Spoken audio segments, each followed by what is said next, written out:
పశ్చిమ గోదావరి జిల్లా పాలకొల్లో ఎన్టీఆర్ వర్ధంతి నిర్వహించారు. ఈ కార్యక్రమంలో రాష్ట్ర జలవనరుల శాఖ మంత్రి నిమ్మల రామానాయుడు పాల్గొని ఎన్టీఆర్ కాంస్య విగ్రహానికి పూలమాల వేసి నివాళులర్పించారు. ఆ తర్వాత రోగులకు పండ్లు, రొట్టెలు అందించారు. ధర్మారావు ఫౌండేషన్ ఆధ్వర్యంలో 18వ రక్తదాన శిబిరాన్ని మంత్రి నిమ్మల ప్రారంభించారు.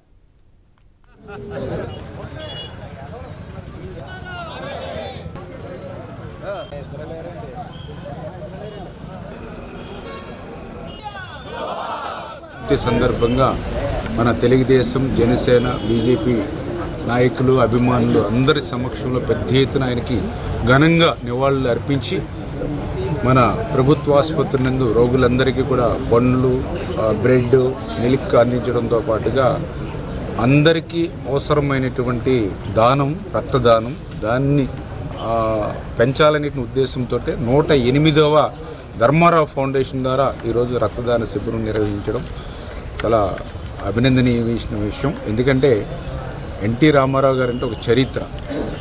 ఇవాళ చరిత్రలో మనం చూస్తూ ఉంటాం క్రీస్తు శకం, క్రీస్తు పూర్వం అని. అదేవిధంగా తెలుగు జాతి చరిత్రలో కూడా ఎన్టీఆర్కి ముందు, ఎన్టీఆర్కి తర్వాత.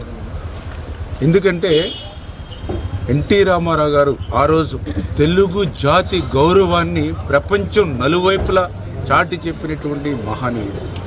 అనేకమైన సంక్షేమ కార్యక్రమాలు, కిలో 2 రూపాయల బియ్యం దగ్గర నుండి మండల వ్యవస్థను ఏర్పాటు చేయడం దగ్గర నుంచి బీసీల్లో స్థానిక సంస్థలకు రిజర్వేషన్లు ఇవ్వడం దగ్గర